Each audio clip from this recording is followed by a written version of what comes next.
Hello, class. It's Friday, the day when we should be having class, but aren't. I don't know if you guys are here or if you escaped to some balmier place, but the weather is beautiful now, Friday afternoon, and I felt like making this little video to catch us up so that we can just keep right on with the syllabus on Monday.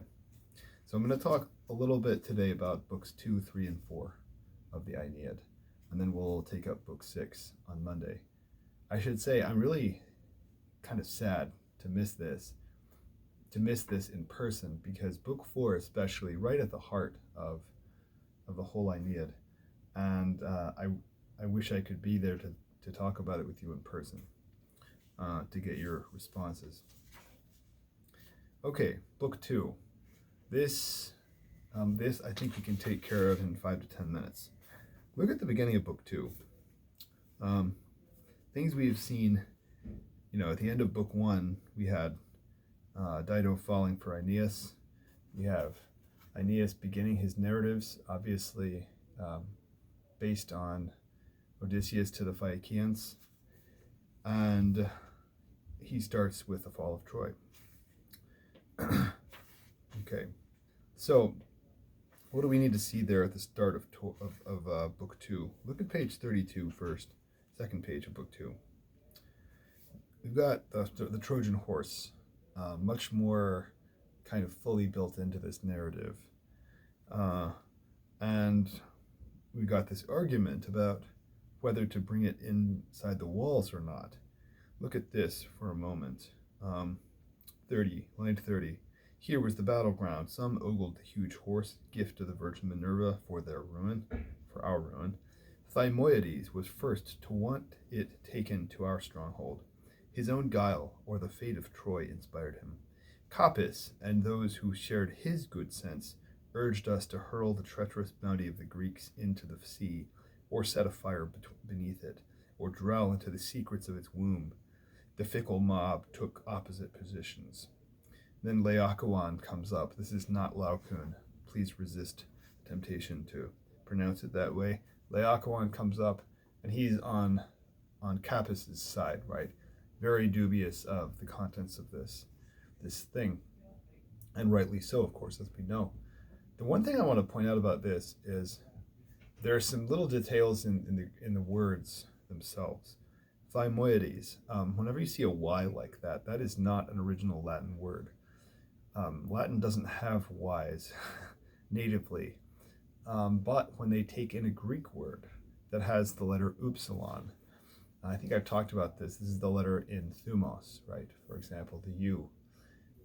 As I think I said in class, the upsilon in Greek is halfway between a Y and a U. It sounds like Ü, sort of like an umlaut O in German.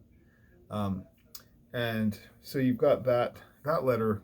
When it comes into Latin, it tends to be transliterated with a Y. Okay, so what we really have is Thumoietes. Thumos is the root of this first man's name. The man who wants to let the horse in to the city is a thumatic man.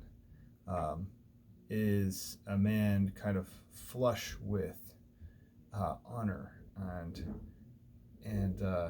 well, he's the more problematic one, right? Whereas Capys also has that Greekish Y in it. I would just suggest maybe similar to caput, C-A-P-U-T, which in Latin means head. So what you have is something like the heart versus the head, not just the kind of emotional heart, but that kind of spirited, competitive heart flush with awesomeness against the calmer head. That's, whether you take these etymologies, which are kind of a little bit of a stretch, whether you take them seriously or not, this is clearly the kind of argument that they're having here. And I'm just saying there are little maybe tips to that, even in the names. Okay, so you've got this dispute. The ruin of Troy hangs upon this argument between the head and the heart, and the fact that the heart, the feelings, the kind of competitive feelings they are stronger, right? They are stronger among the Trojans. This is why the Trojan horse is let in, and this is why, uh, as a matter of course, Troy falls. So there's this kind of real psychological diagnosis here, much more clearly than what you get in Homer. Okay. Notice, so that's the first thing. Second thing we need to look at is notice the rhetoric about the Greeks. And when Laocoon talks, he says, let's see, poor Trojans, have you lost your mind? Line 42. You think they're gone. Are any Greek gifts given sincerely?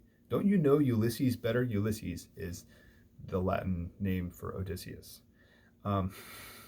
So for Virgil's Trojans, and for Virgil in general, the Greeks are tricky, slippery liars, right? They're scumbags. They're going to get you. They're not going to tell the truth. And we just see that over and over again with these guys. Some of these are cheap shots, but this is underscoring again the Roman allegiance to truthfulness and kind of straightforward, manly sincerity. This is an ideal for them in a way that it's not for Homer. Okay, he says, don't trust the horse, my people. Even when they bring presents, I fear Greeks. And of course, he's right. All right. So, as we know, Laocoon loses, and you got this awesome description of the snakes coming to get him on page 38. And see, they're ripping him apart, and his shrieks of agony rose to the sky. 222, as when a bull escapes the altar, shedding the axe that was half buried in his neck. I mean, yikes. So he's a sacrificial victim symbolically. I remember translating this in Latin years ago in class. It's very, very awesome in the original language. Okay, so the city falls that way, falls through a psychological and moral disorder within it. Okay, that's important. Notice Aeneas's response. Okay, so first place I want to turn here. Look at page 42. Once he realizes what's happening, his response is military, unsurprisingly. Line 314. Blindly I seized my weapons, senselessly, but my heart burned to gather friends and rush to some high place. Delirious rage pitched me ahead. How beautiful to die in battle.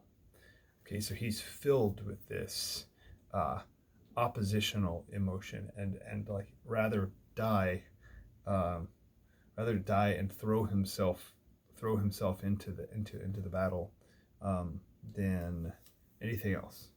This, of course, is not looking good. He is overcome by passions in just the same way that the Trojans were more broadly when they were letting the horse in. And we see that this is a problem a couple pages later. Look at page 45. They go out, and their idea is they're going to disguise themselves as Greeks, and maybe they'll sneak up on them and double cross them. But of course, this ends up turning against them. They get attacked by Trojans who think that they're Greeks, understandably.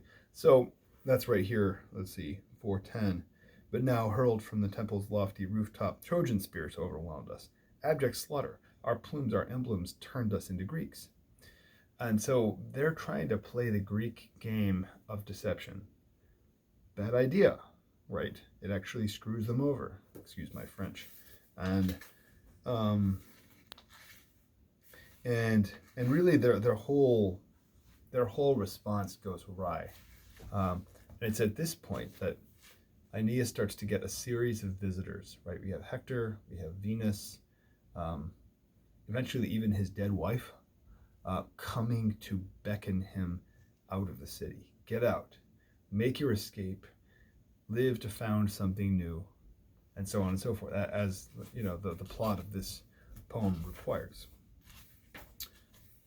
Anything in there I want to look at? I mean, look at page 51. This is Venus. This is his mother coming to him.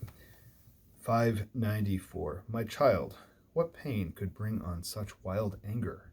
Why rave this way? Where is your love for us? Where have you left Anchises, your poor father, broken with age? Ascanius, Creusa, are they still living? Everywhere around them, Greek forces mill. Okay. Um, she's awakening him to his responsibility for his family, for his parents, right, like the previous generation and the subsequent generation. That she's awakening him to piety, in other words, and because that's where Virgil's moral emphasis wants to fall. Obviously, we can contrast this to Hector in Book 6 of the Iliad, who makes the opposite choice. Aeneas also wants to make the opposite choice. He wants to die fighting, like Hector does. But Venus and many others, right, insist and kind of push and guide him away from that. So there's this interesting kind of not anti-Homeric, but there's a moral push that is in clear contrast to what Homer describes. All right. So then we got the image of piety on 54, 55, him pulling out.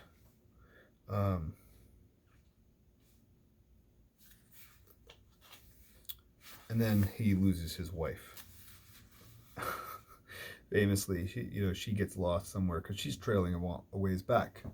And this is, of course, necessary so he can marry someone else in Italy. That's great. Look what she says at line 776. Why do you rave and revel in this sorrow, sweet husband? This is the ghost of his wife. He didn't even know it was a ghost. It was by the will of heaven this came about. It was not right to take me. The king of high Olympus will not let you.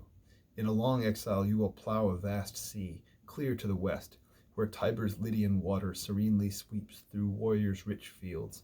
A thriving kingdom and a royal wife are yours. So weep no longer, though you love me. I am a Trojan, Venus is your mother. I will not serve Greek matrons in the cities of proud Dolopians and Myrmidons. I'm not going to get dragged away, right, into slavery. I'm dead. Go on and get the girl, says his wife. Hard to imagine any wife in her senses making this speech, but hey, she does. Okay, so he's pushed away. He needs to leave. He does. Book 3. This is the miniature version of the travels, right? Parallel to books 9 to 12 of the Odyssey that you guys wrote on. Now collapsed into one little book. Okay. The interesting thing that I think that we can say as a generalization about book 3 is that Aeneas keeps on trying to found a home on these different places and keeps on getting the message delivered to him. No, this is not the place. Keep on going, right? Italy, remember, you need to go all the way to Hesperia, this area, this region in Italy where future Rome is going to be founded. And he says, look at the first page of book 3, line 7.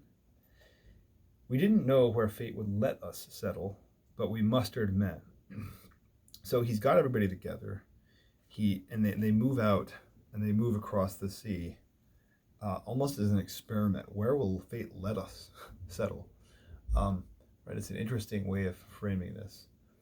The first place that they establish on the island of Thrace, and they call it Aeneas Town, line 18.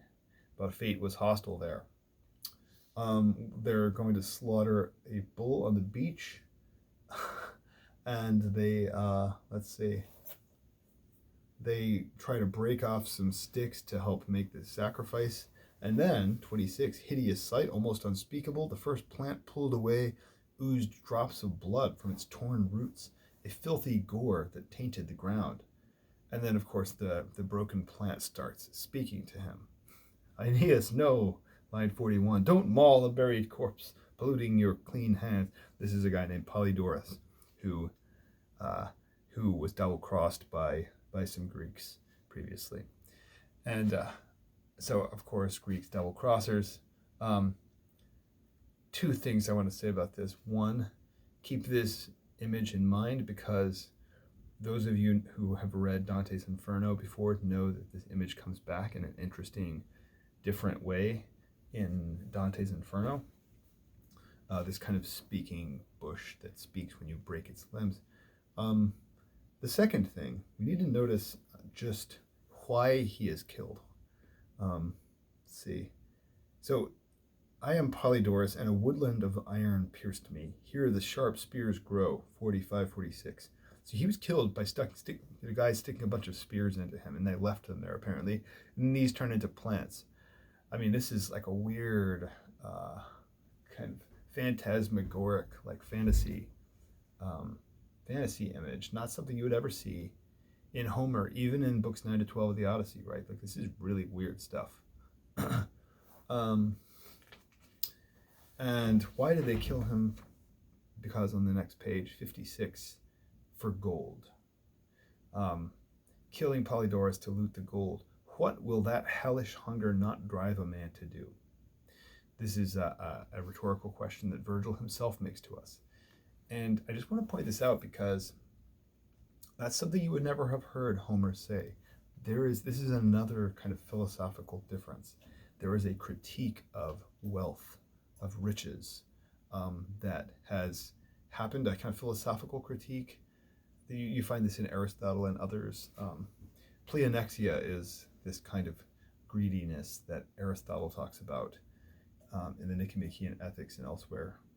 But anyway, there's this idea that wealth is not always a good thing.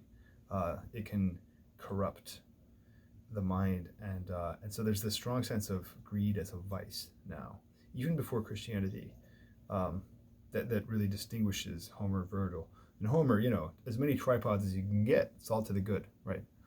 Not so here. All right, so they don't stay in Thrace. They take this as a bad omen. They keep on moving. 85, next page. He's praying to Apollo. Give us a home, Apollo. We are worn out. This profound desire for a home, really important in Virgil. Of course, there's homecoming is a thing in Homer. It's the heart of the Odyssey. But as many of you will have seen, and some of you even pointed out to me, Odysseus doesn't, for the most part, seem to hanker too much for home, right? Surprising how little he talks about it. It's really just that, finally after the 7 or 8 years with Calypso, he's like, oh, there, please. He's aching by that point, but Aeneas right away, I want a home. This desire for home is really at the heart of his sense of what a human being is. Even more kind of profoundly than Homer. All right. So they try to make a couple other foundations. They try to stay on Pergamum on page 63. That doesn't work. Let's see. He gets another prophecy. Let's see. Okay. They leave there. Let's see. I think I want to skip forward a little bit. Harpies. This is all interesting.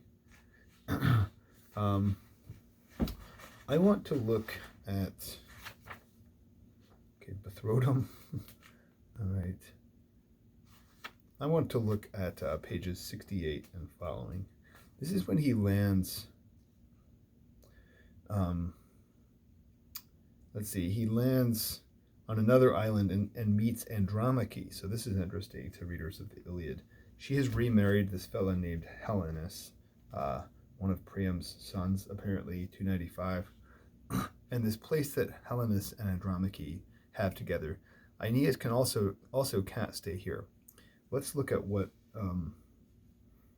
they've got here that might suggest why he can't stay here. Look at line 300. My fleet was in the harbor. I went inland. By chance, Andromache was in the woods beside the river Simois. Notice the scare quotes there, of course, given to us by our translator, not in the original. But the point being that this is an imitation river. This is an imitation of the river that's outside of Troy. and it's called by that same old name, right? Offering the ritual food and gifts to Hector's ashes. So still remembering Hector, to call his spirit at the hollow green mound and the two altars sacred to her tears. She saw me coming in my Trojan armor and froze, beside herself, stunned by the portent. Okay. Um, and then they talk. He reassures her. What else do we see?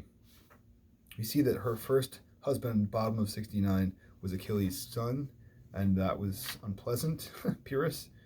And then, not husband, but, slave master or something. Then, when she's with Helenus, they start to make this little miniature Troy town where they live. Bottom of 70. It's 3:45. Then Priam's son, heroic Helenus, came from the town with plenty of attendants. He knew us, and with joy he led us homeward, and every word he spoke was bathed with tears. Now I approached a little Troy, a tower shaped like the great one, and a dry stream, Xanthus. This is the other river that's out in front of Troy, Simois and Xanthus. I kissed the threshold of Ascaean Gate. That's the name of the big gate at the doors of, the gate of Troy. So they have a little mini Troy set up, almost like a. This is almost like some kind of thrill show or something. What's the word I'm looking for? But it's a theme park, a Trojan theme park. There's something both quaint about this, about their nostalgia, but then there's also something a little absurd.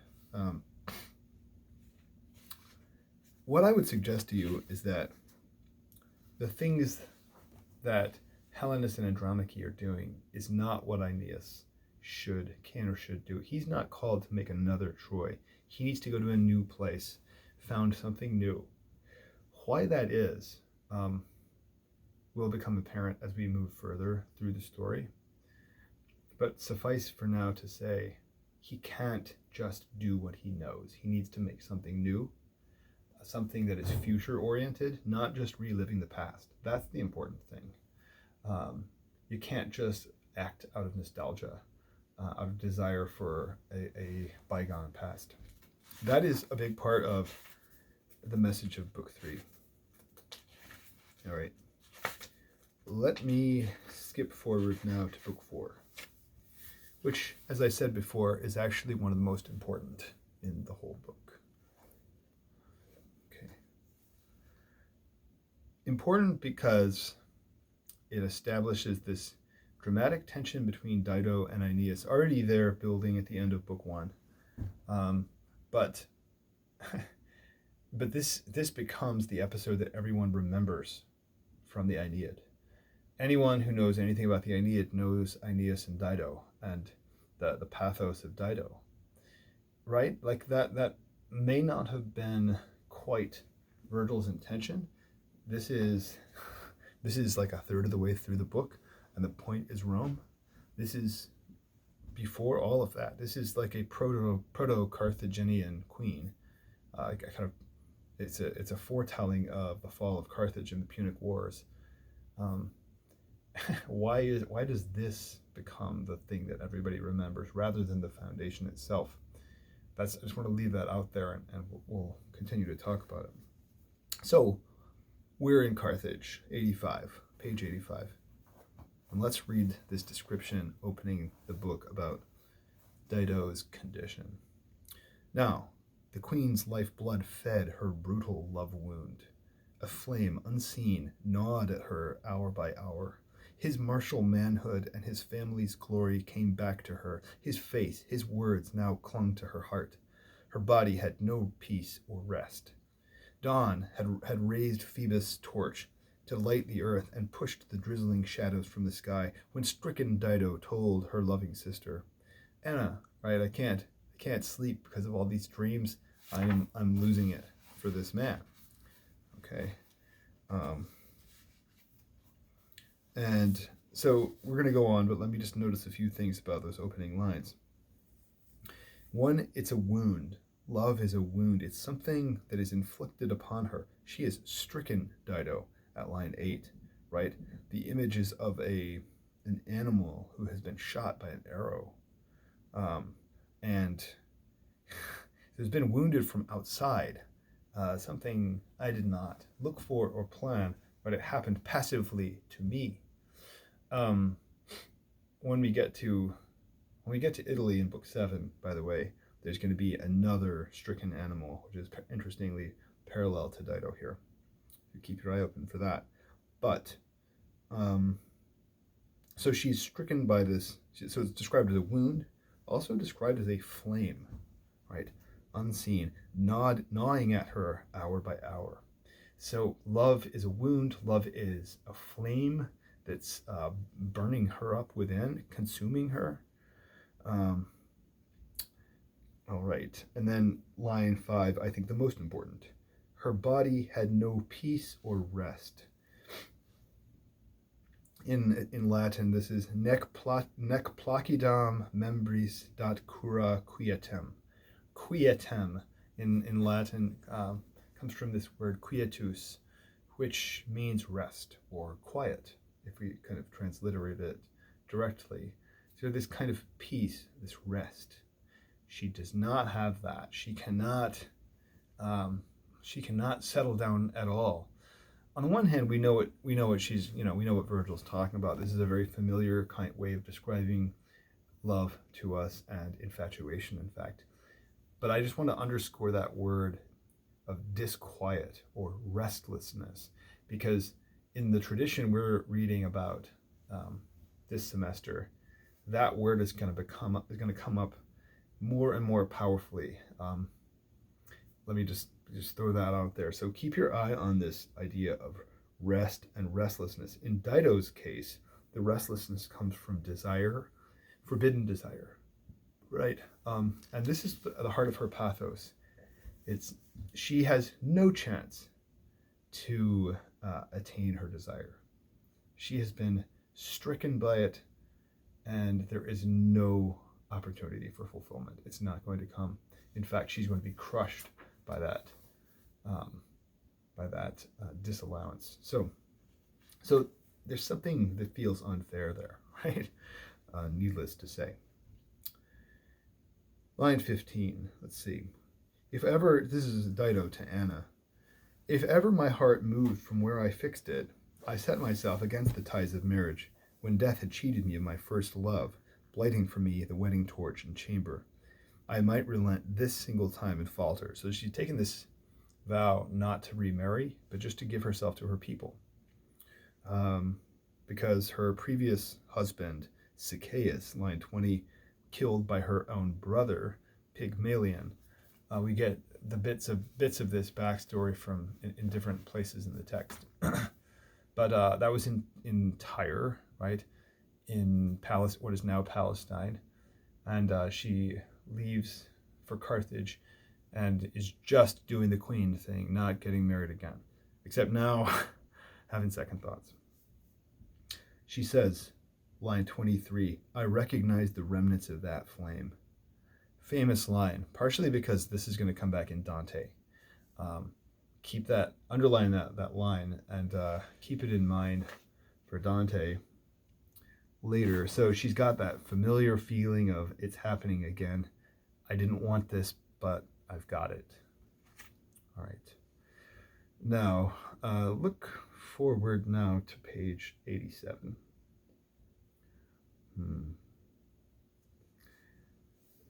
Look at line 62, I guess. She strode beneath God's eyes to wealthy altars, making sacrifices.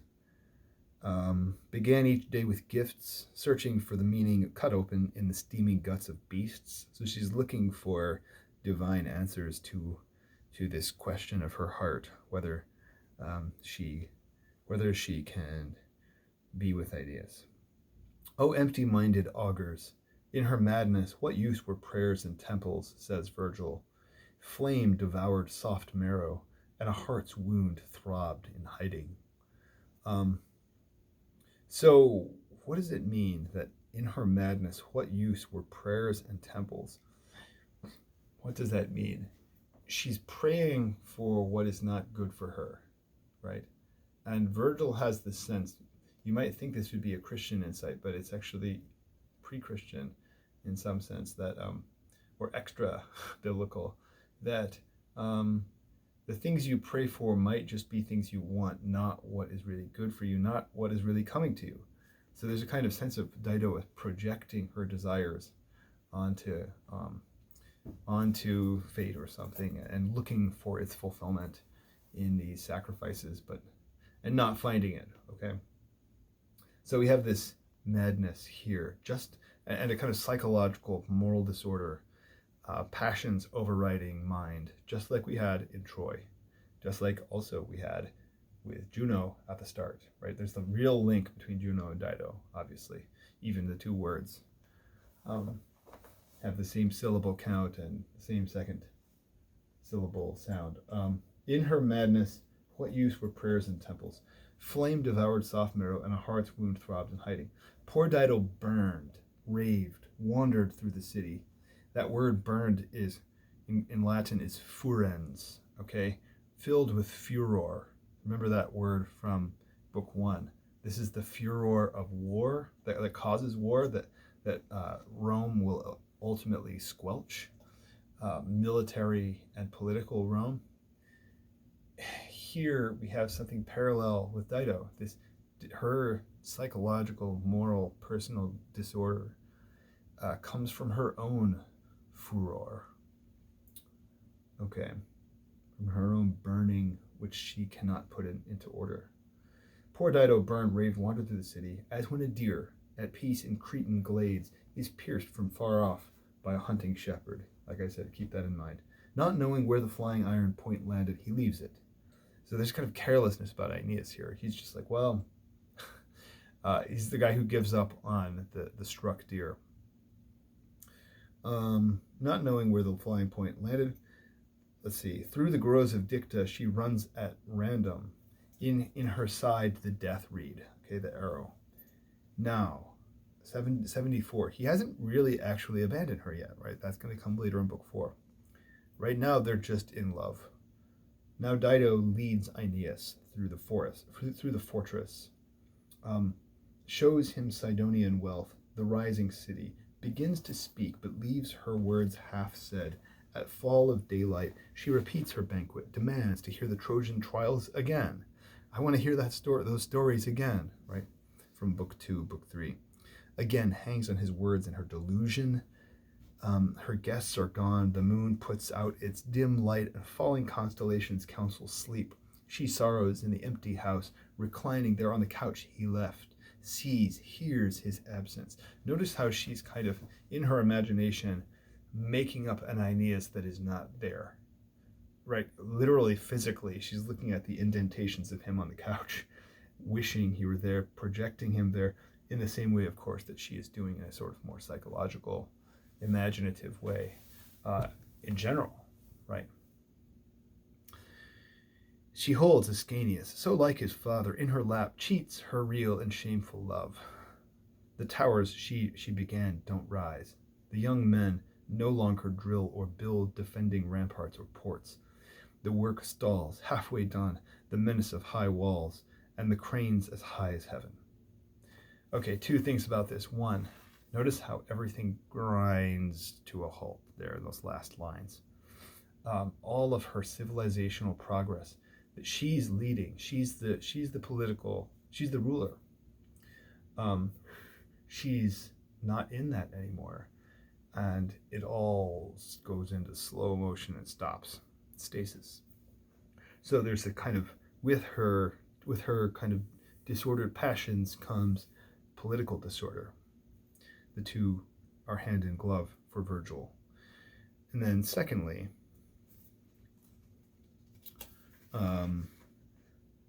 second thing is just notice the verb tenses. Starting at line 74, we move from past tense, which the whole poem is narrated in past tense. But then right there at 74, now Dido leads, present tense, which is an accurate translation of the Latin, which shifts into present tense there. Just for those, 15, 16 lines, down to 89, right? The cranes all stop, so sickness gripped, back to past tense. Why did we just move into present tense for that description of Dido's enamorment? perhaps just to capture the present tense, all in quality of infatuation, right? With infatuation, you are living entirely in the present moment. Think here of the Cyclops living always in the now, the opposite of the man who sees before and behind him, the opposite of the man who thinks in terms of past and future, also present. No, she loses herself in this present tenseism. That is a sign of grave disorder here, just as it was kind of more subtly in Homer. All right, and she's enamored of his absence. I already said that. She's coming up with an unreal love, that takes her away from her real love, 85. This is all a lie. This is a fiction. So sickness gripped the queen, who let her folly outrun her good name. All right. And then, as we know, Juno and Venus, they hook them up in some cave somewhere. It's kind of lurid Hollywood-style scene. They find that cave, line 165 on the next page. I'm just gonna read this. This is kind of absurd and over the top. The Trojan lord and Dido found the same cave. Oh, they just happened to, right? Primeval Earth and Juno, bride bestower, signaled, and in collusion, lightning flashed at the union. On the mountain tops, nymphs howled.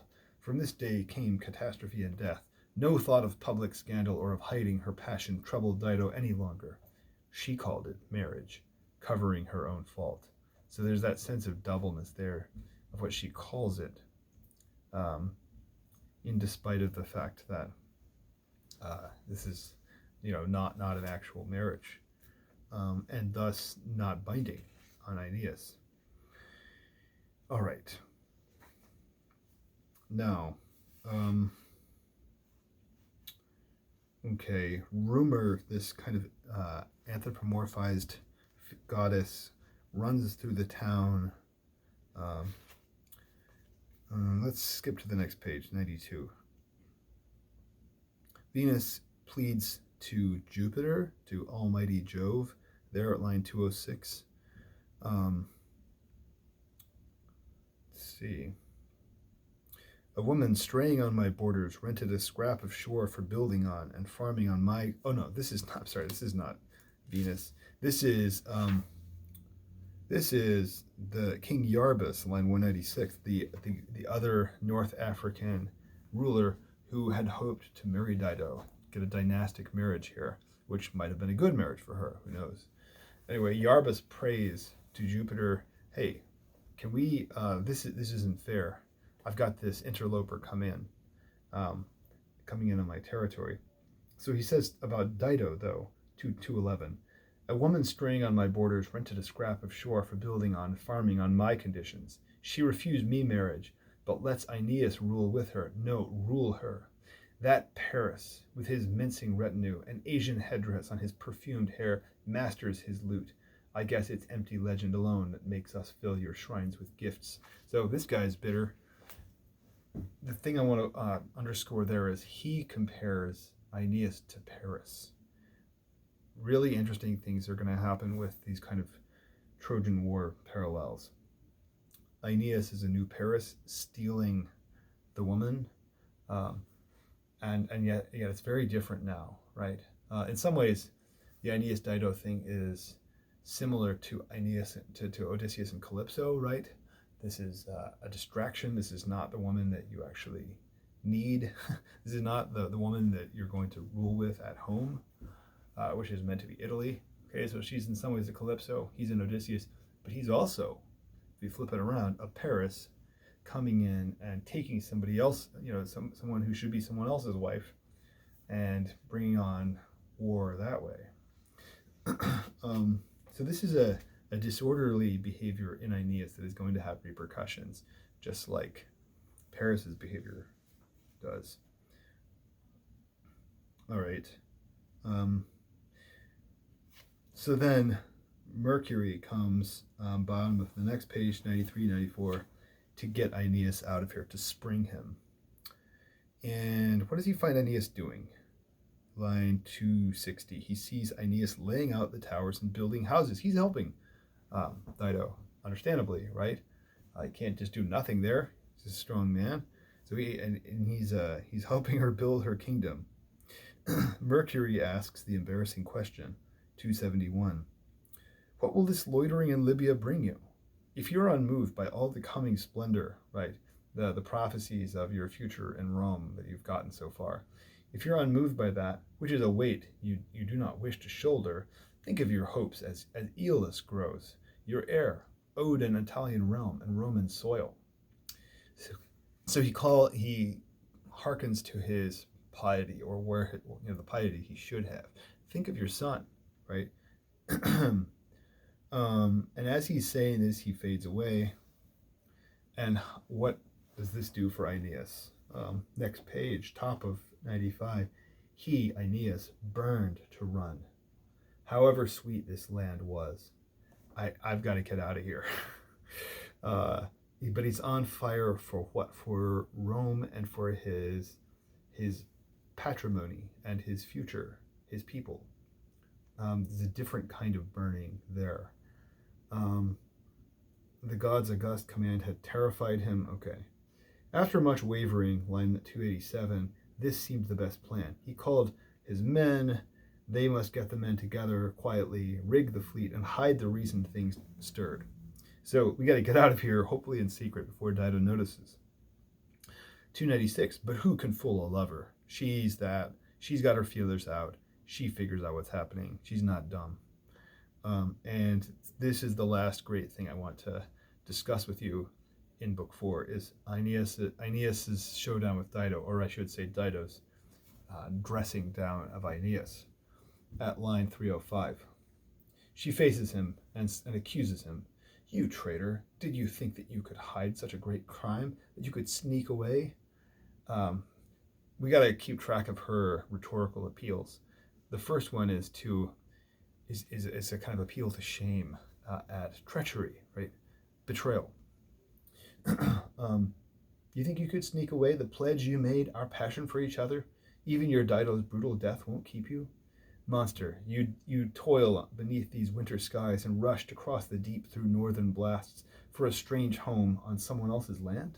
So she's appealing there to his prudence. You're really going to leave in the middle of winter this beautiful place where we have a hot life together, and you're going to go off to some place you don't even know?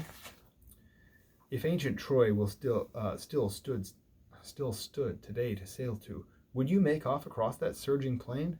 You run from me? By your pledged hand, my tears, since everything but these is stripped from me, our union and a wedding we embarked on, if I have ever earned it through my kindness, have pity on my tottering house and me. So here is an appeal to marital faithfulness. Think of what you owe to me. You've sworn yourself to me, at least she thinks so. He's going to have a different account, and of course she's appealing to pity there. On the basis of your pledged hand and my tears, our union, have pity on my tottering house and me.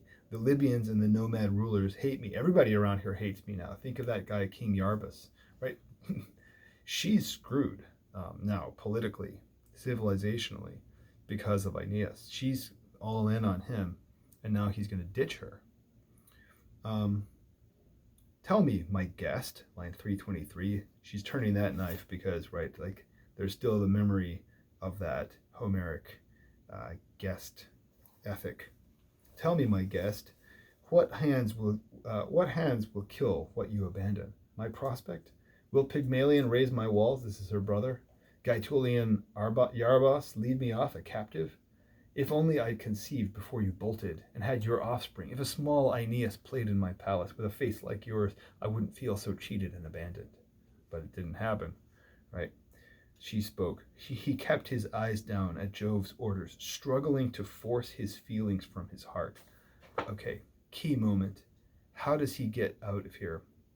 By battling down his feelings, by repressing his passions, his unruly passions, which have actually really have made serious problems both for himself and much more so for her. So same thing that happens here had already happened in Troy. He gets out of burning Troy because he represses his desire to fight. He gets out of burning Carthage, a different kind of burning. It's that erotic burning, frankly. He gets out of burning Carthage through a parallel act of repression. Okay, that's a key part of Virgil's moral imagination. Is there come these times where you have to push it down and say no to what you want and do the thing that you know is right. That's at the heart of Virgil. Okay. Finally, he says, baby, I understand you're upset. I hate this too. I mean, he uses all, like in a higher rhetorical mode, he uses all of the jerk moves, right, that have been used 1,000 times. Don't imagine I meant to sneak away.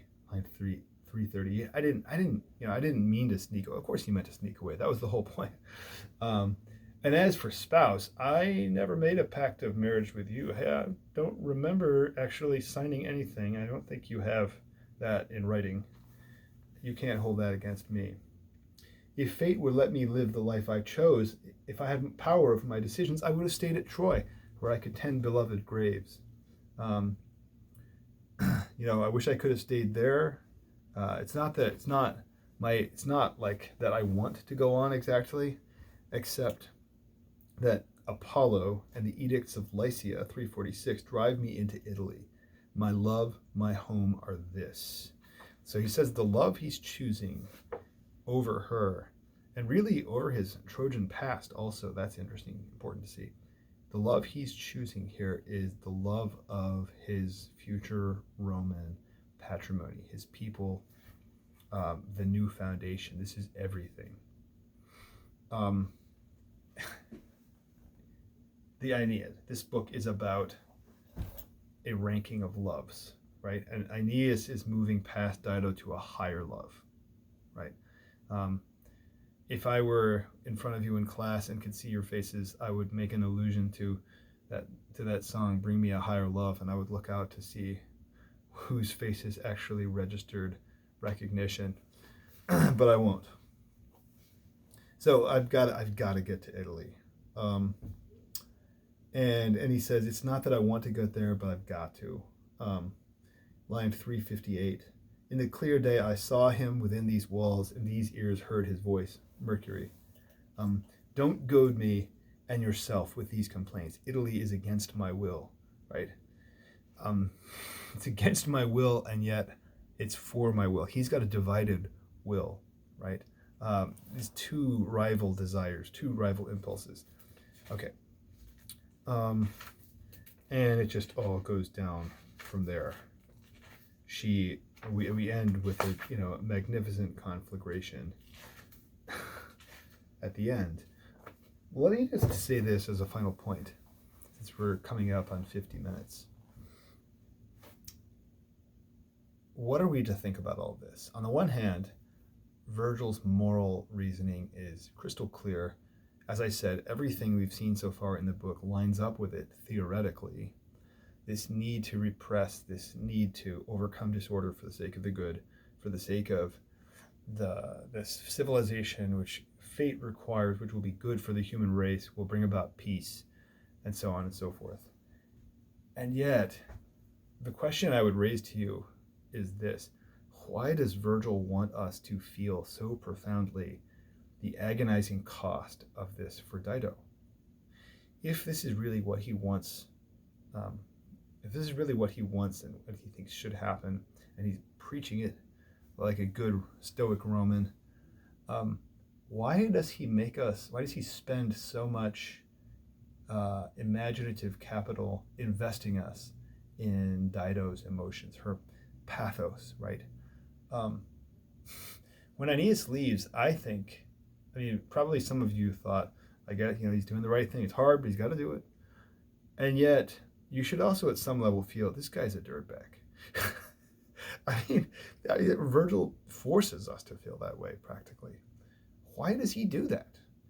I want to leave the discussion right there with that question hanging, and we'll talk about it first thing on Monday morning. See you then.